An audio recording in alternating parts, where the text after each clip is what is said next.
If you have topics you would like to have us discuss on the Aging Well podcast, please click on the links in the episode description to send us a text or record your message or comments. We'd love to hear from you and how we can help you age well. If you benefit from the Aging Well podcast and would like to support the content financially, please click on the Support the Show link or support our affiliates and advertisers.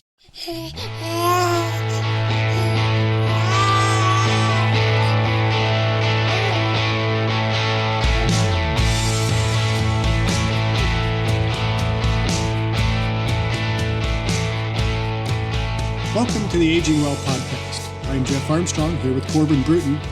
In this and the episodes that follow, we will share candid discussions on aging and hear from the experts. We are here to inform and encourage as we experience, aging. We often suggest that key factors for aging well include exercise, physical activity, maintaining a healthy body composition, eating a healthy diet, and of course, not smoking.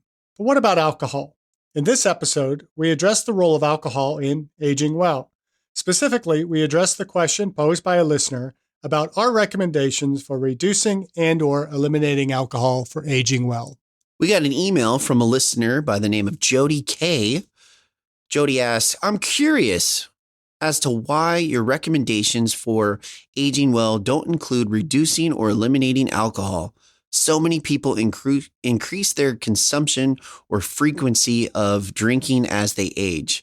With children grown or in retirement and sleep challenges, people tend to drink increased amounts of wine, which interrupts sleep cycles, provides empty calories and sugar, and alcohol has been shown to be a carcinogen. People need to learn how to enjoy themselves without alcohol to truly age well. The person who drinks a glass or two of wine or alcohol a week are few and far between. Most drink much more often. So we have not discussed our recommendations for alcohol consumptions as far as aging well, and I thought we could take a shot at it today. Yeah, so it was an interesting email to get. I think there's a lot of things to kind of tease out in there. I mean, one that really jumped out at me is the idea of it being a carcinogen. I have not seen any evidence of alcohol being carcinogenic, although there's certainly a possibility that some alcohol types and for some situations, some individuals, it may be a carcinogen. There are so many carcinogens out there, and that may be something we tackle in another episode too, in terms of carcinogens and aging and those types of things, because just because something is a carcinogen does not mean that it necessarily leads to cancer. And then again, that's part of the role of exercise in minimizing some of those risks. But there are many things to kind of tease out in that. And so where do you want to start? Well, often we suggest that the key factors of aging well includes exercise, physical activity, maintaining a healthy body composition, eating a healthy diet, and of course, not smoking. But what about alcohol? What does the research say? Well, it is interesting. There's a lot of research that's out there, and some of it is a bit mixed.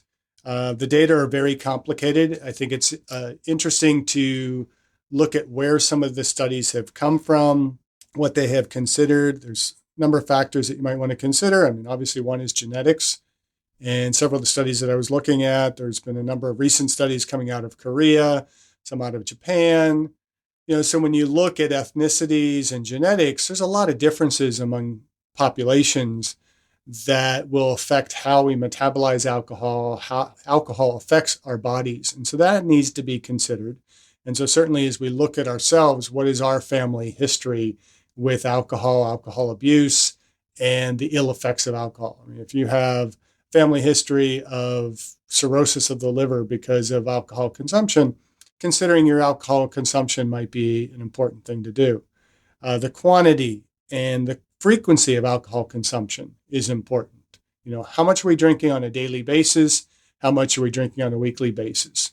And, how much is that being consumed in a short period of time?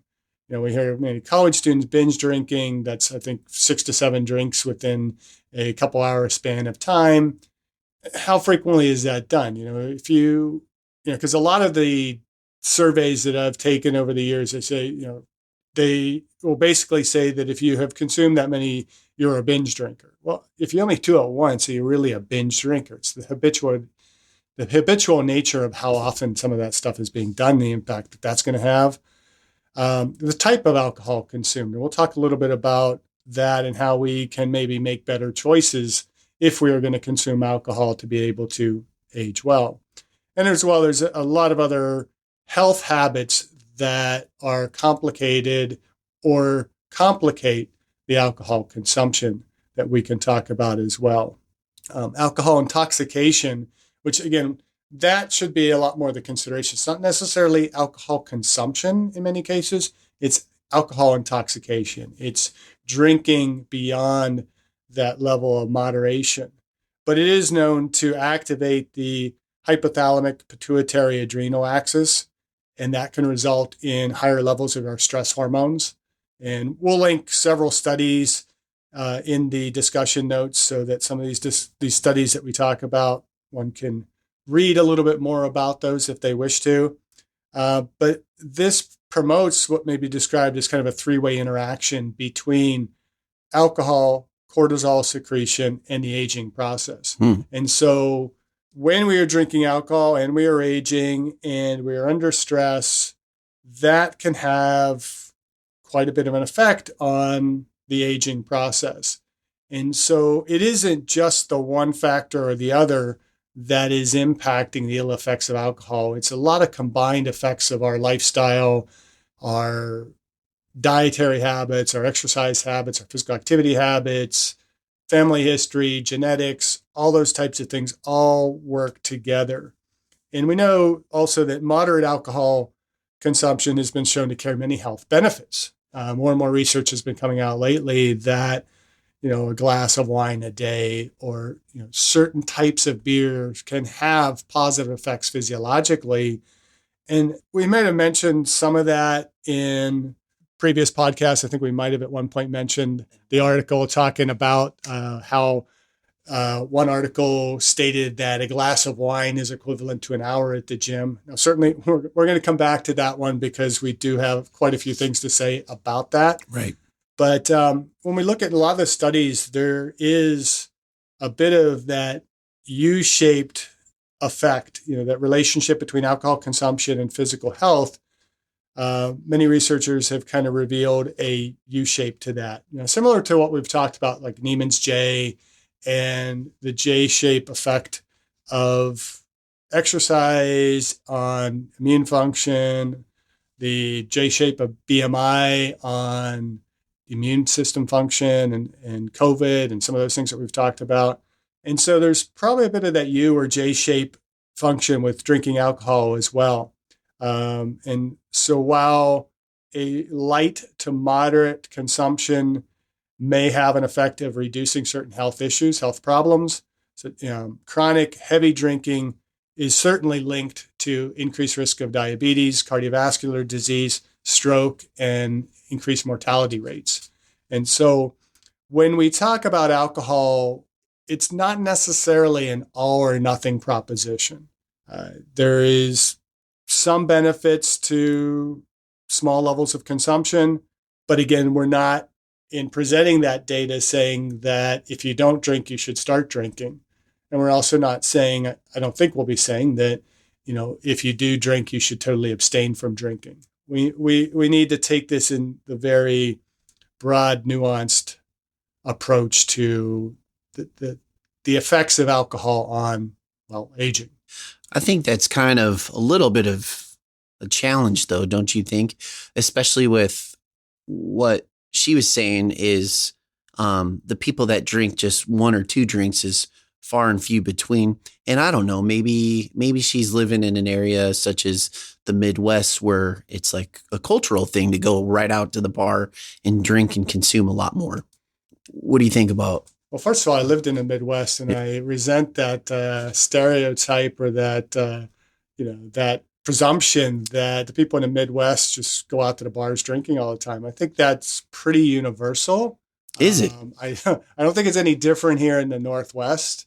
But do you think age and demographic also? Because obviously people in their 20s or, as you mentioned, college age, I mean, that's that's kind of more of the social norms is to consume more alcohol. Again, but that's not limited to the Midwest. It's not, well, It's that's limited to, demographics. I think there, and several of the articles that we will share do mention things in regards to like lower economic status tends to have higher incidence of high alcohol consumption. So education, economics, again, social status, where you live, family history, even the level of stress in the home environment or in the work environment can have an impact on alcohol consumptions. And so everybody's going to be a little bit different. And what we have to do is, as individuals, as communities, we have to recognize the situations that are causing or creating health issues as a result of alcohol consumption. And certainly, I mean, colleges, I don't know if it's still the same.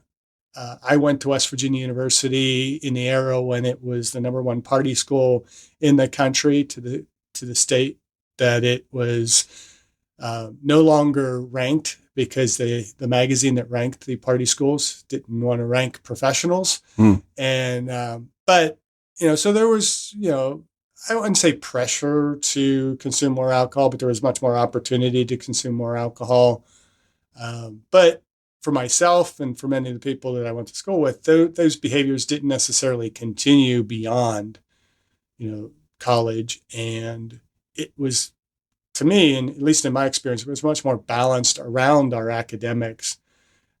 So again, every situation is going to be a little bit different. And so when we discuss alcohol consumption, we have to consider what other activities, what other habits are surrounding that alcohol consumption as well, in order to really get an adequate picture of how it's going to impact health. And I think it's important to discuss the interaction between exercise, alcohol, and sleep. There was a study by Lee, Yu, Choi, and Choi that was published in 2021. The title of it is "To Drink or to Exercise, That Is," and in parentheses, not, parentheses, and the question, daily effects of alcohol consumption and exercise on well-being. It's actually a really good article that considers the effects of alcohol consumption, exercise, and the interaction of sleep within those variables in affecting one's health and well-being. And we know that alcohol shortens the time to onset of sleep and interferes with sleep quality, and it often results with an individual's waking up in the night, having disrupted sleep. And so we don't get good quality of sleep when we're consuming alcohol. And I think a lot of people think that, a nice drink before bed is going to help them sleep. Nightcap. It might get them to sleep faster, but they're going to be sleeping more poorly throughout the night. However, exercise has been associated with improved sleep quality and a better sleep pattern, and has actually been recommended by the American Sleep Disorders Association as a complementary remedy for people that have sleeping disturbances. And so we have to kind of consider how do we balance those all out? And what Lee and others concluded is that those who drink less and exercise tend to be happier, in a better mood, and experience better meaning of life. So exercise, drink a little bit less, maybe don't drink at all, is kind of the general outcome, I think, of most of the literature that is out there. Does it say what specific type of exercise? Like, are they focusing more resistance training, or are they focusing more cardio style, or does it matter? Or is it just get active, be exercise, watch yourself hit a better night's sleep, all in all? That's one of the kind of interesting aspects of how the research is done when it comes to exercise. I think most of the literature is very poor in terms of its choices of trying to identify what type of exercise is going to be the most effective. In often cases, it's just exercise in general. There's no distinction between resistance training and cardiovascular exercise. There have been some studies that have kind of looked at it, and I think if you look at, and there's actually a paper, considerations for maximizing the exercise, quote, drug, unquote, to combat insulin resistance, the role of nutrition, sleep, and alcohol. This is published in Nutrients, and again, we'll link this article. They talk about exercise as a drug relative to a sedentary lifestyle. And, we know that if we're sedentary, we're going to tend to have less glucose uptake, tends to see less muscle mass, more sarcopenia, less fat oxidation, which means that we are increasing our fat content in the body. So body fat content goes up. We see a decrease in the effectiveness of insulin, tending for more circulating free fatty acids. You have, when we look at the vasculature, VO2 goes down. There's more damage to the epithelial tissue in the vessels. Sleep is affected. We see more sleep apnea, more insulin being secreted during sleep, increased glucose in the blood during sleep, increased free fatty acids in the blood.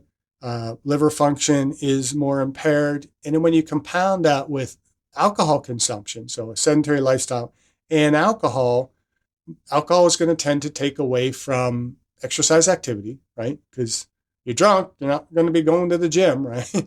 Or, if you're going out and, again, we talk about opportunity cost a lot on this podcast, right? And you have the same 24 hours. And if you have a choice, and I've mentioned this probably in one of the classes that you had as a student with me, but I mention it often to students that, if you are, getting ready to go to the gym and your roommates come in with a 12-pack of beer and some pizza, you have a choice to make. Do I stay and drink the beer, or do I go to the gym? And depending on that choice is going to have an outcome, that's going to be more favorable or less favorable.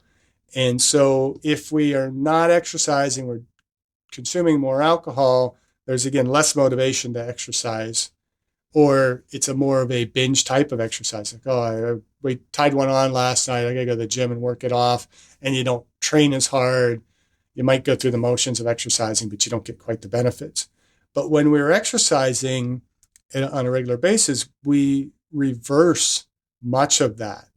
And we can do either aerobic exercise or resistance exercise, but obviously the more favorable approach is going to be to do a combination of the two, because we want to get some cardiovascular benefit and we want to build the skeletal muscles, because as we've talked about repeatedly, averting that muscle sarcopenia, the muscle loss that comes with inactivity and even doing excessive amounts of cardiovascular exercise, we lose muscle, we can't do as much activity, and so we become less and less active.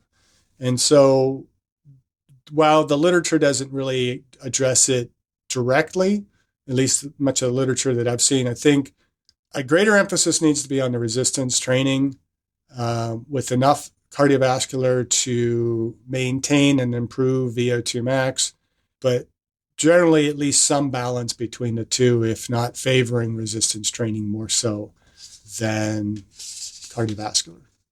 That answer your question? Well, yeah. And it kind of makes sense as far as getting like a hybrid, especially if you're adding the resistance training. You're firing more motor neurons throughout the entire body.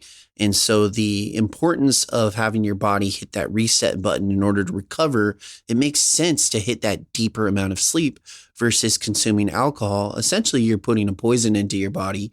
So your body's in overdrive trying to break down the alcohol itself and get that poison out. So it does make sense, theoretically, of course, on just exercise more, and you're going to hit far greater levels of sleep versus, consuming that nightcap of that evening cocktail or whatever, and then not getting as good at a night's rest.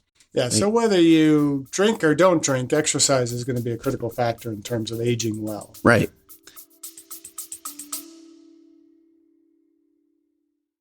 I discussed my epigenetics test with True Diagnostic co-founder Hannah Wendt in episode 162. Epigenetic testing measures baseline and changes in your pace of aging, giving you the power to steer your anti-aging or health and wellness journey in the right direction. I learned that I am aging well. Click on the affiliate link in the episode description, use the promo code AGEWELL, and receive a 12% discount on your epigenetics test and monitor your pace of aging. You did mention how people have a choice as far as drinking that 12 pack and eating that pizza or going to the gym. And a lot of people, they try and balance the two out. They try and balance their calories or their macros. And they're like, well, if I eat this or I drink that, then I have to burn X amount. But what a lot of people don't realize is that alcohol actually has a different level of calories versus carbs, fats, and proteins. Carbs and proteins are 5 kilocalories. Fats are 9, but alcohol is in that 7 range, correct? Carbs and proteins are 4, but yes. Okay.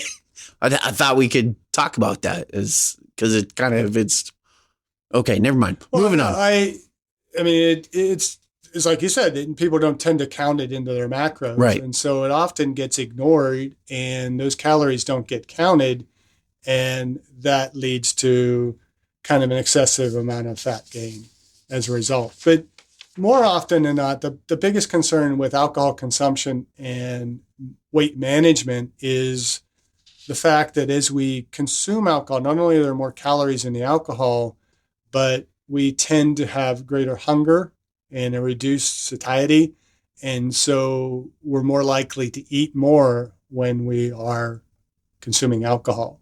And so those calories magnify. And if you're drinking to a point where you're becoming a bit more inebriated, you have a little less control over your consumption of calories, and you have less sense of counting those calories as well. You're less inhibited as you are consuming alcohol, and so those calories may cause more calories to be consumed. So it seems to me that the overall goal is just to be active and exercise more, and you're going to hit that deeper level of sleep. You're going to feel more rested, which, you know, we've talked about in the past that the more exercise you get, not only are you going to get a better night's sleep, you're also going to have significant effects on your immune system. So what are some of the side effects that consuming alcohol might have on the immune system, and how does that differ? Well, you have talked about inflammaging in several of the different podcasts. And in a recent paper, it's titled Alcohol, Aging, and Innate Immunity that was published in the Journal of Leukocyte Biology, Boyle and Kovacs, it's a 2017 article, suggests that the evidence that exists to date suggests that alcohol ingestion may translate to weakened initiation of immunity and immunological memory in the elderly. And so when we are consuming alcohol, we are having much of the same effects that we see that result from just kind of the normal aging process. And so those can be compounded when we combine the fact that as we are aging and we are consuming alcohol, those two factors are going to have a more magnifying effect on decreasing the immune system function. And so as we advance in age and as we are consuming alcohol, we are having a profound effect on the immune system, particularly innate immune system cells. And so one and the other individually are having a negative effect. Combine those, it's going to even have a greater effect. So what do you think about COVID, though? Because during the COVID pandemic, when I recall driving down the road and seeing people have their red recycling bins out on recycling day. And you notice that those particular red bins were filled with a lot more wine bottles or hard spirit bottles or whatever the case may be. So obviously people were consuming higher levels of alcohol. Now, whether that was from the myth of if I drink more, it's going to help me sleep, or maybe I'm just going to drink because I don't have any responsibilities tomorrow, so I'm just going to let loose and enjoy myself. Or maybe it was also a coping mechanism in order to deal with a lot of the stress and anxiety that COVID the whole pandemic kind of caused the world to have. And so do you think by people consuming alcohol, do you think it has to do with either the time of their life or a cultural effect or whatever the case may be? But there's obviously reasons where people drink higher amounts than normal. Well, yeah, I mean, there's certainly times when we're going to tend to drink more. I mean, we've talked about kind of the college years being a kind of era in our lives where we tend to consume more alcohol, or many people tend to consume more alcohol. There are social events that are tied to more alcohol being consumed, weddings. And, we are recording this on New Year's Eve, the morning before New Year's Eve. And there are many people who feel the need to consume high alcohol content to celebrate the new year. I personally will still be in bed maybe I'll stay up a little bit later tonight and, be past my bedtime till about 10 o'clock. But COVID was a unique period of time. And I think there's still probably studies that are to come out in regards to alcohol consumption and things like that. But it has been well documented that alcohol sales were much higher during COVID. And why that occurred, again, that's going to be probably fairly individualized. Many people were probably consuming more to cope. Many were probably consuming more just because of accessibility or lack of things to do otherwise. And so, yeah, it was a bad time for alcohol consumption. And hopefully people have not picked up habits during that period of time that they're carrying on now, if we can call it post-COVID, that will cause them to have a more alcohol consumption going forward, if that makes any sense. Yeah. So what about this notion? And I think we've mentioned it before. There was a article that came out a while back that reported from one study, and it was a very poorly worded paper, and the study itself was not that great of a study, but it basically reported that a glass of wine is equivalent to an hour at the gym. What do you think about that? I remember we did that podcast and we were both cracking up afterwards because, there are quote unquote benefits of it, but it's few and far between, and you can't beat what actually takes place when you go to the gym and you put in the work and you actually exercise. Like taking a glass of wine, it can be relaxing. It can be, but it's way different. And the long-term benefits, of course, of actually putting in the effort to work out is way greater than I'm just going to sip on this glass of wine and relax and pretend that it's giving me a whole boost of cardiovascular activity. Well, I mean, the benefits are there. They're fairly well documented that a glass of wine and even, to a certain extent, a glass of beer may have an immediate effect very similar to what effect we get out of exercise. We see, decreases in blood pressure. We see, a few metabolic types of effects and things like that can be very similar to the results that we get from going to the gym. But I think the biggest issue there is, what are you not doing when you are consuming that glass of wine? You are not burning calories. You are not stimulating muscle hypertrophy. You are not affecting the heart function in order to increase stroke volume or at the cellular level, increase arteriovenous oxygen difference.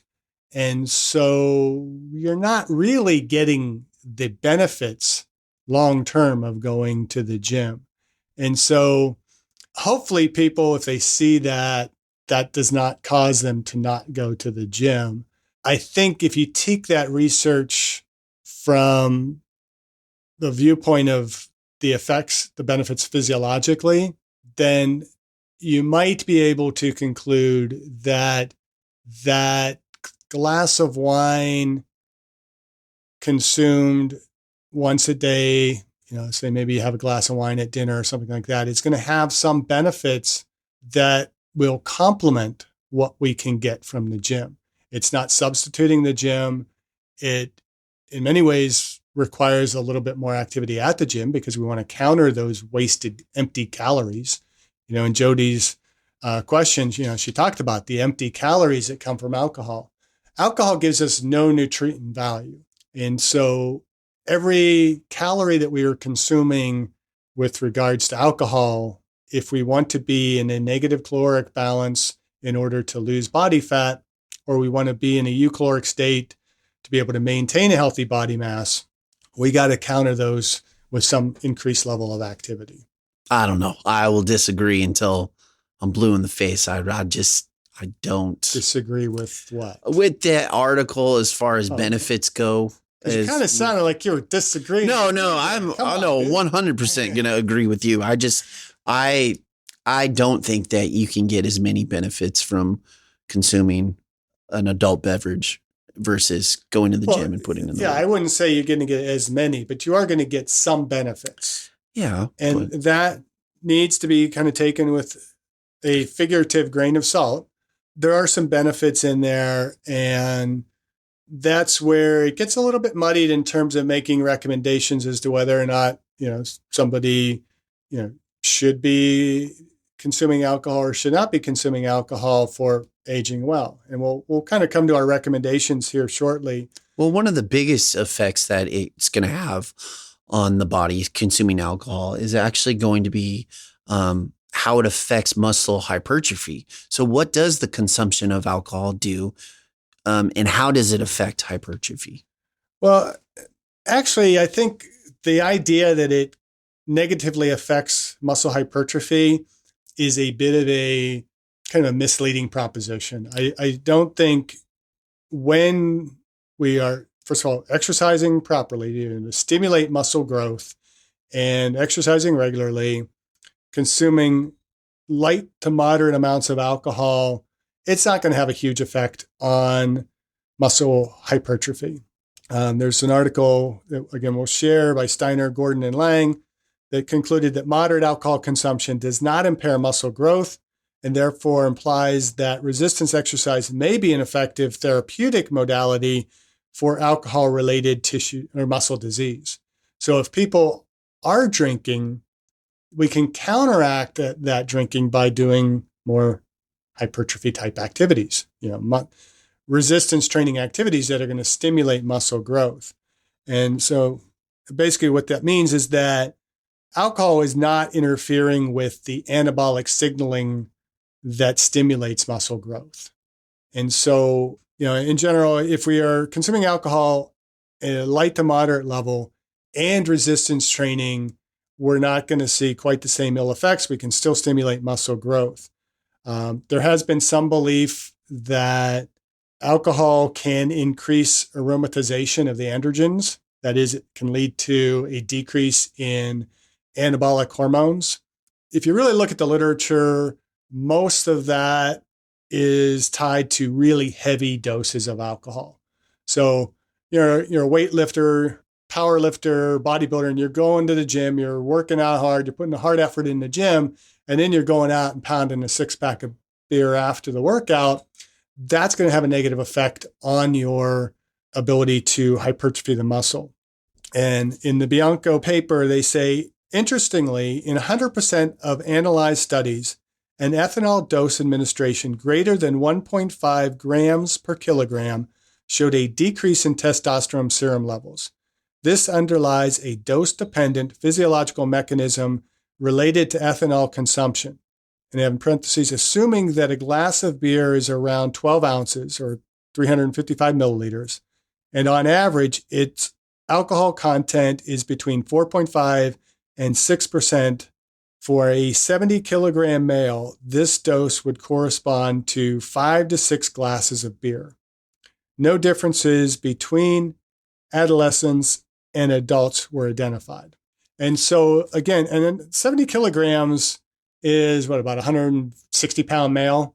Most males are much larger than that, particularly those that might be on a regular basis consuming 5 to 6 glasses of beer on a daily basis. And so it takes a large amount of alcohol consumption in order to really have that negative effect on testosterone levels. There are some studies that have been out there, and there's some belief that beer in particular can have an estrogizing effect on the testosterone. Isn't that because of the hops? But again, that is much likely dose dependent. And if we stick to more light to moderate consumption, we're probably not going to see those same effects. If you're seeing those effects, then you should be reevaluating your habits and your priorities. And if building muscle mass is a priority, you're a bodybuilder, a physique athlete, it would probably behoove you to not consume alcohol in your training, and particularly as you are nearing a peaking state where, maybe you're trying to get your body composition as low as possible for competition, or you are trying to maximize strength for, say, a powerlifting or a weightlifting event, then decreasing alcohol consumption is going to be pretty sensible. For the average individual who's just looking to, as they age, build a little bit of muscle mass, maintain muscle mass, to moderate alcohol consumption is not going to have quite the ill effects that some might purport it to have. So it kind of seems to me the hormone effect alone on consuming alcohol just really kind of shocks the body. We mentioned earlier, obviously it throws off our sleep pattern, which is going to have a huge impact on the body. It throws off the insulin levels throughout the body. It's going to affect ghrelin levels and make us want to consume more calories. It has the potential of throwing off testosterone levels if we're consuming a lot more. And to me, it just doesn't seem like, it almost doesn't seem worth it to even let loose. You know what I mean? And I know every situation is different, but I just feel like going to the gym and dedicating that life to that more healthier style of living, you're going to have way, way better impacts than just kind of, I don't know, just going out and enjoying yourself at a party. I just feel like it's going to retroact all the benefits that you've done as far as that. You're talking several things there. When you're saying cut loose and enjoying yourself at a party, that again is dose dependent. I mean, yes, I would say from the hormonal standpoint, those hormones, particularly cortisol, is going to be hugely negatively affected by excessive alcohol consumption. And unfortunately, many people who are drinking heavily are drinking so because they're under stress. And so that further compounds that cortisol effect. And so I think something that we have to consider is, why are we drinking and how much are we drinking? Just going out and letting loose and unrestrained alcohol consumption on occasion might not be so detrimental. On a regular basis, it's going to have detrimental effects. And it's certainly going to have a negative effect on our wellness and on our physical performance. And if you're cutting loose, if you're going out and drinking excessive amounts of alcohol, trying to recover from that and then going to the gym the next day to get a beneficial exercise session is going to be much more difficult. And so my first recommendation, and might as well jump into kind of some of what are our recommendations for alcohol consumption for aging well.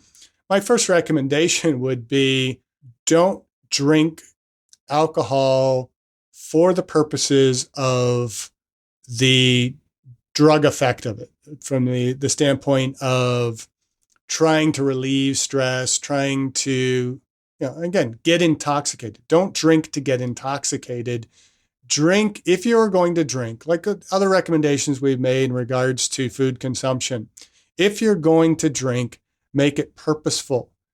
Do it to enjoy the taste of a good bottle of wine. Don't go out and buy Boone's Farm strawberry wine to get intoxicated. I don't even know if they make that anymore, but I remember kids drinking that crap in college. You're not drinking rot gut alcohol just to satisfy some addiction to the alcohol or something like that. It would be better to enjoy. We're in the Pacific Northwest, some of the best areas to get good beers and good wines. If you enjoy wine, enjoy it, but not in excess. Enjoy it for the taste, the quality, the experience, the minor health benefits that you get from that one glass of wine. It's going to have a better all effect on your mood and on your well-being. And physiologically, it's probably going to have some level of benefit, more so than it's going to be detrimental. But as we move to multiple glasses of wine or beer, then you're starting to get into some of the negative effects of the alcohol. Personally, I would say stay away from the hard liquor as much as possible. That generally is going to have a much more negative effect because we tend to drink more of it because it's more alcohol per volume, and we're generally drinking it because we want that alcohol effect. I mean, for myself personally, if wine and beer did not have any alcohol, it wouldn't stop me from drinking it. It's just any non-alcoholic beer tastes like crap.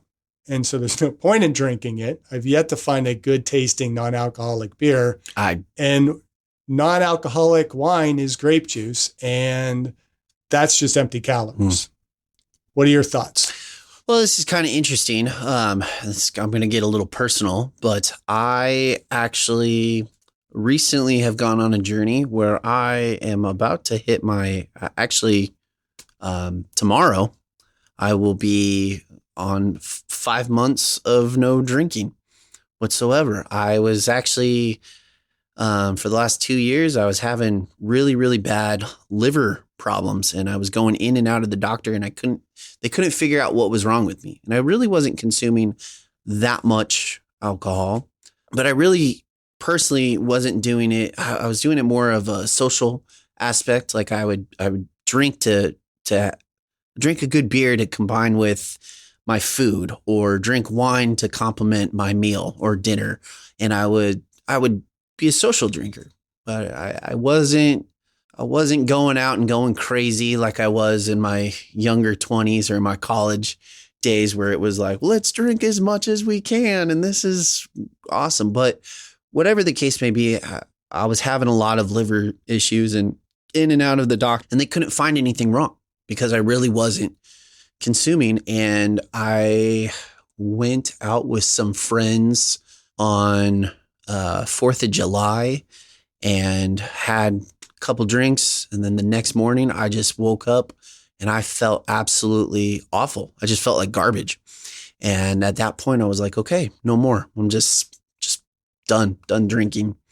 And I've noticed that my sleep patterns, I'm getting way better night's rest.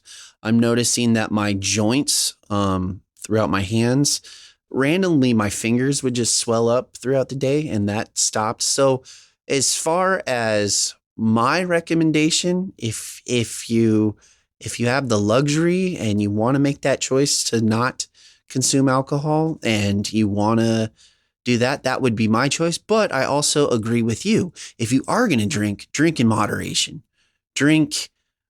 Don't drink to get drunk. Drink like once a week and have only a couple glasses. Maybe it's a happy hour. Maybe you go out on a Friday with some of your coworkers. Maybe you do a wine tasting event. Maybe you're at a function or a fundraiser and someone hands you an old fashioned. Well, like, stick to one, socialize, but don't make it a part of your daily life, because, as what we've discussed, there's a lot of impacts that alcohol has on us as humans. And so I would say, yeah, exercise and healthy eating is a lot better than the other option. Well, I would say, you go to that social event and somebody hands you an old fashioned. First of all, just turn it down unless you requested an old fashioned and Right. That's your drink of choice. Anytime anybody is handing you a drink and insistent upon drinking, you have a choice there, whether you're going to succumb to the societal pressures or the peer pressure and drink, do your best to say no, especially if it's an issue for you, whether it's physiologically, psychologically, economically, relationally, whatever. If you're having issues with alcohol, then by all means, you need to stop drinking and you need to get the help to maintain that abstinence.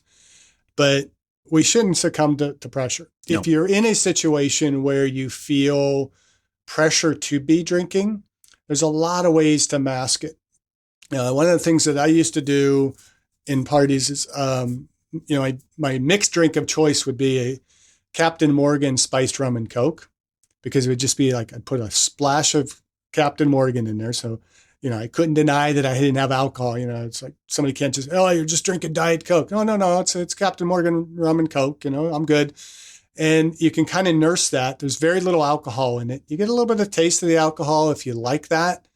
But nobody's pressuring you because you have a drink in your hand. Beer becomes a problem when you go to social events because you can't stand there with, an empty glass of beer. Somebody's going to start to fill it, or, wine, any of those. And so in a social situation, it's always helpful to maybe have a drink in your hand, but it doesn't have to be an alcoholic drink. Nobody's going to bother you if they think you're consuming alcohol and they're trying to pressure you to drink.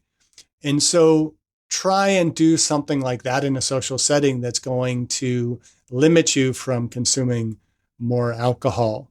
And I actually think that they do have really good non-alcoholic beer options. No, there are none. Yes. There's absolutely none. I don't know if we can. But, it becomes a bit of an acquired taste. I mean, I love, I've talked about dark chocolate. I can't eat regular chocolate anymore because I've gotten so used to eating the healthier dark chocolate.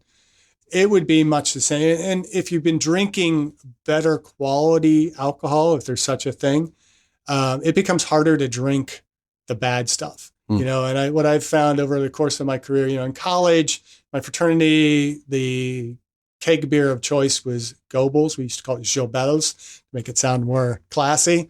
Really crappy beer.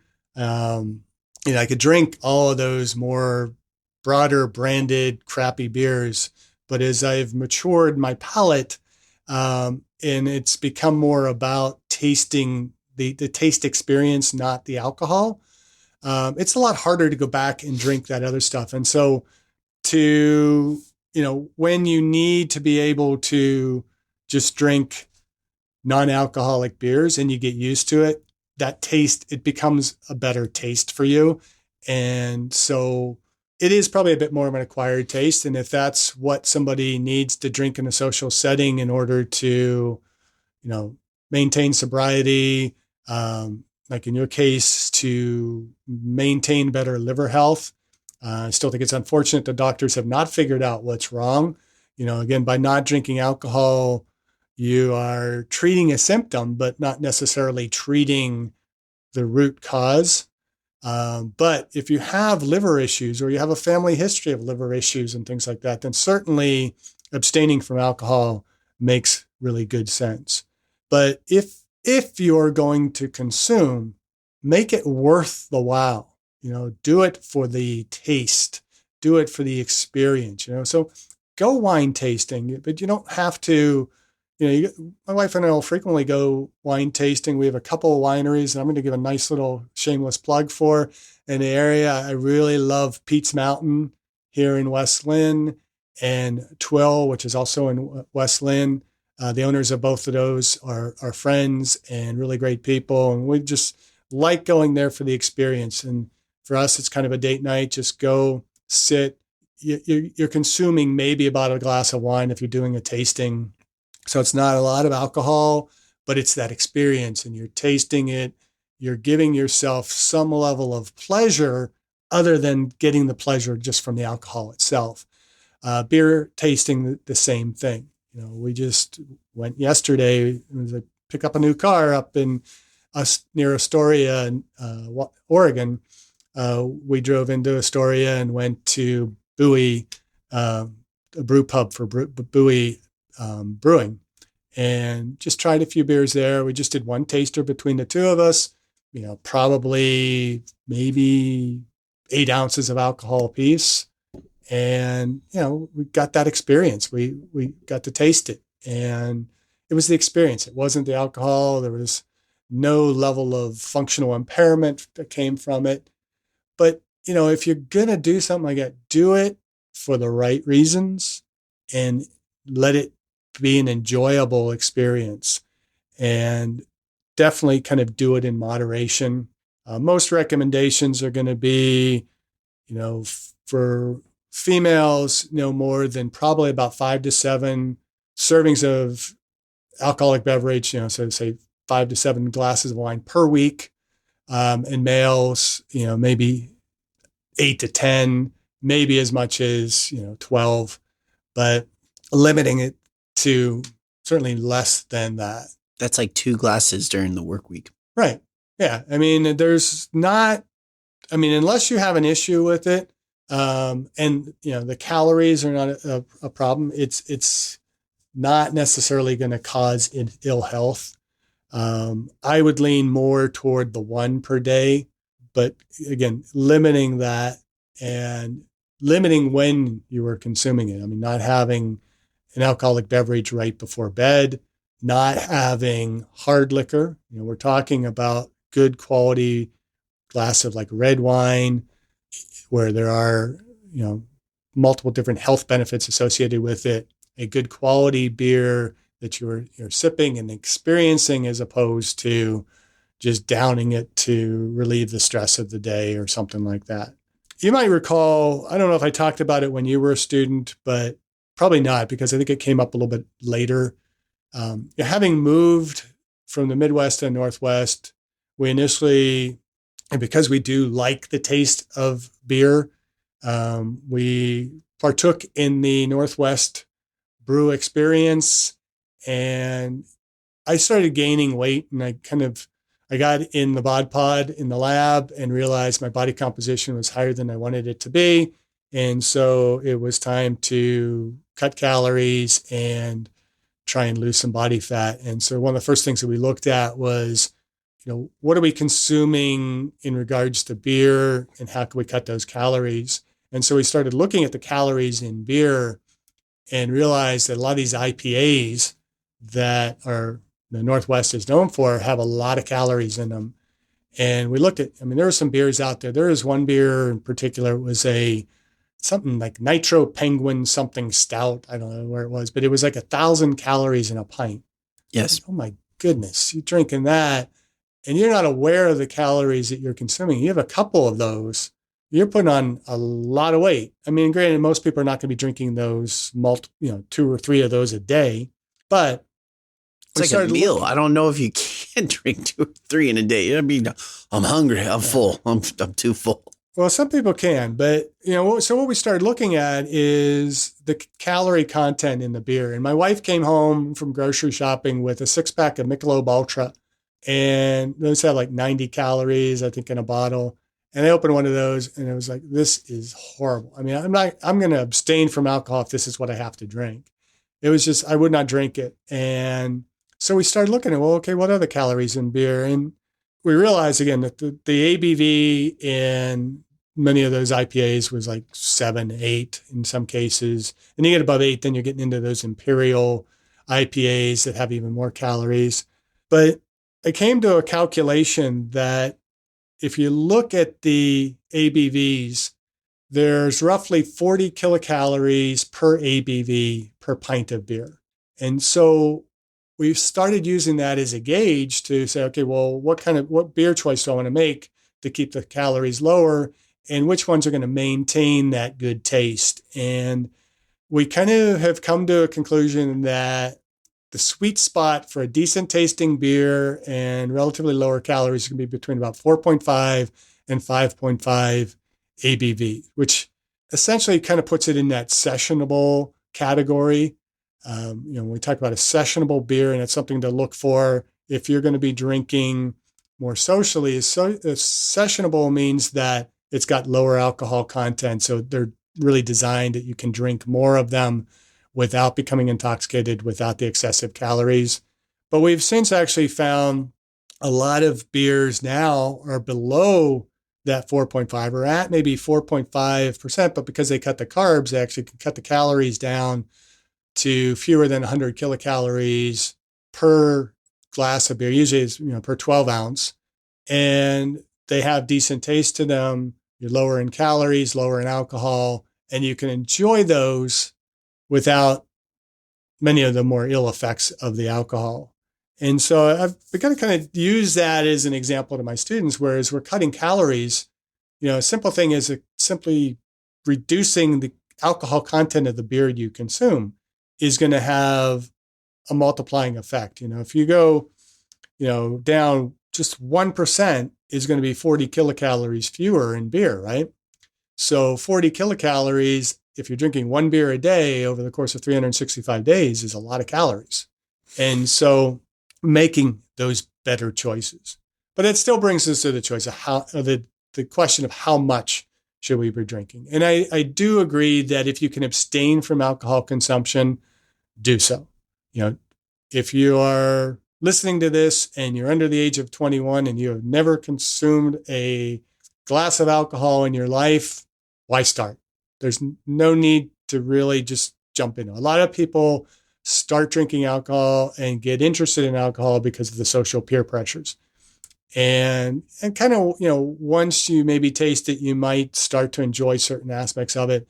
And if you're enjoying it for the right reason, that's okay.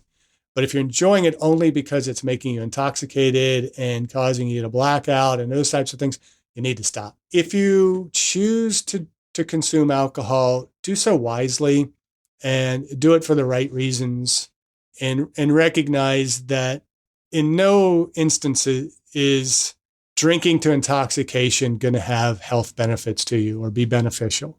It's going to counteract everything else that we've been talking about to do to age well. Now, again, if it's on occasion, you just happen to, maybe it's your birthday and, your friends are buying you a few too many drinks and you take an Uber home, don't drink and drive, but it's that one occasion, it's once a year.